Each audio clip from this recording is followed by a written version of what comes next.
Hey guys, Hardware Hound here. I want to start a new series of shows called Hound Advice.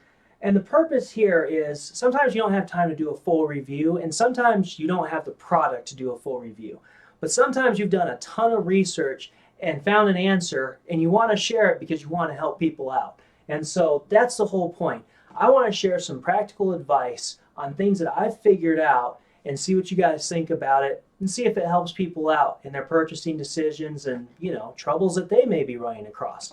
So, to start out, our first Hound advice is going to be wireless routers.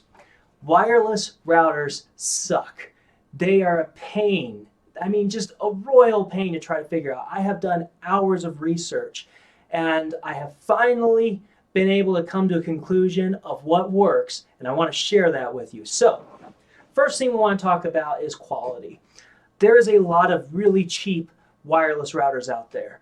So the first thing that I have picked up on is through research, through my people that I know, it seems like some of your better quality routers are your Netgears, your Asus, your D-Links, and possibly even your Linksys. I don't know, Linksys I've heard a little too much back and forth. But when it comes to your initial quality, those ones seem to be the go-tos. So the next question comes is, all right, there's all these things going on. What kind of router should I get? Well, it kind of depends on what you're going to do.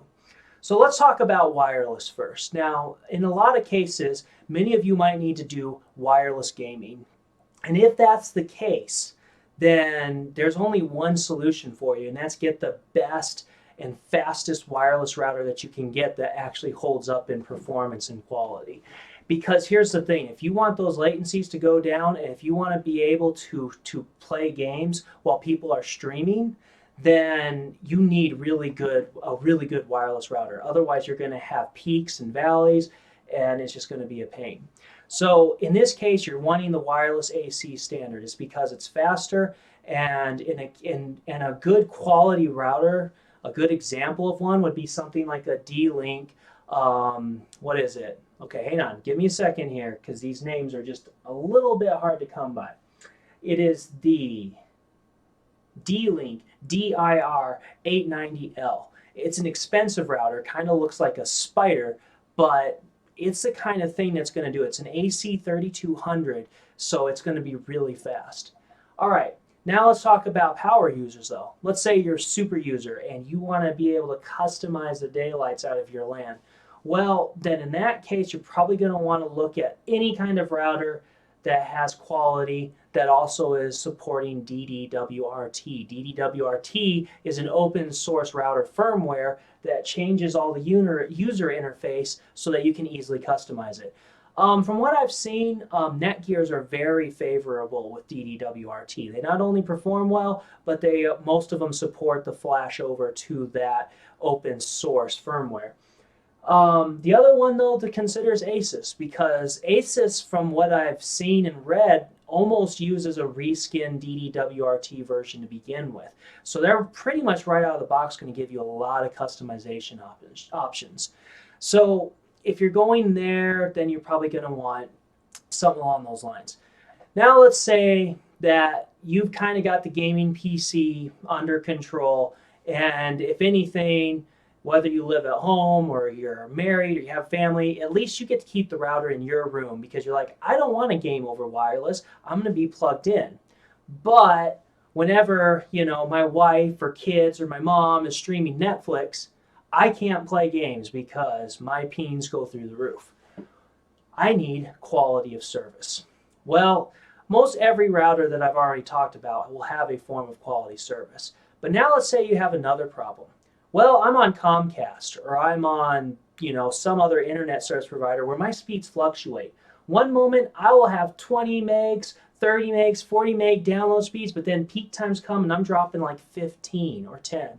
The problem with most quality of service features on routers is you have to set a bottleneck in your router. And if that's the case, then you have to set the speed that you will never go under, because once you go under that speed, then your quality of service just quits working. So let's say you set it to 15. Well, what about your peak time? What about when you're getting the 30 or 40 megs? well, then you're just wasting all that bandwidth that you could have just to keep your quality of service going. And it can get very complicated. So I began researching intelligent QoS. And this is where things got interesting, because here's the thing. My internet speed goes anywhere from 5 megs to up to maybe 20. But if I have anybody else in my family on an internet connection streaming, my gaming's done. In fact, I kind of hunt up any kind of League of Legends. Not that I'm a great League player anyway. I had to hand up entirely just because I couldn't get past the lag. I finally pulled the trigger and I went ahead and got the D-Link DIR842 router. I wanted something that wasn't expensive, and it was $60, and it had the intelligent QoS feature. What the intelligent QoS does is let you set priorities without setting bandwidth speeds. I wasn't sure if it was going to work. I've had this router for about a week, maybe 2, and I tell you what, I can online game again. Now, nothing fixes my internet when it really crashes. Like if my internet drops down to around 3 megs or something, and because I live in rural nowhere, that's just going to happen sometimes, I will have a lag spike. But I can actually play again. And yeah, some lag spikes will cost me a death. Some lag spikes are just at the perfect timing to kill me. But I can get through matches and actually enjoy them for the most part. Now, it's not ideal, but the QoS, the intelligent QoS, has worked excellent for me. Here's the thing. This is the router right here. It's an AC 1200, so it's not going to have the fastest wireless speeds, but for $60, you get an intelligent QoS, you get an AC router, and this thing has really good coverage because I'm at the back end of my house, and so my wireless has to reach all the way through the length of my house. This is like the worst possible position, and I get really good coverage through my whole house. So if I was going to make a recommendation, I would say right here, if you're on a tight budget, get a D-Link AC 1200 DIR842 router. It's great, $60 on Amazon with Prime shipping. You'll love it. Overall, if you need an intelligent QoS feature, the only ones that I've really seen are the other D-Link routers. Make sure you go through their manual, make sure it has an intelligent QoS that doesn't require a setting of minimum and maximum bandwidth speeds. A lot of them will, some of them even have a checkbox that says enable auto detection of the internet speeds. So then you know that that's an intelligent QoS. Surprisingly, ASRock makes a gaming router that has automatically built into it intelligent QoS, so that if you don't set the rules, then it's automatically prioritizing gaming traffic. Of course, I don't know how well that one works, but it's another possibility. I do really like this D-Link. So there you go. There's your Hound advice for today. Let me know if you like this. Let me know if it helps. And if there's something that you're like, hey, have you researched this? Could you answer this question for me? Let me know in the comments below, and I will see if I can get to it and do research or tell you if I've had experience with it. So there you go. Hound advice. Subscribe if you like the channel, and I'll catch you later.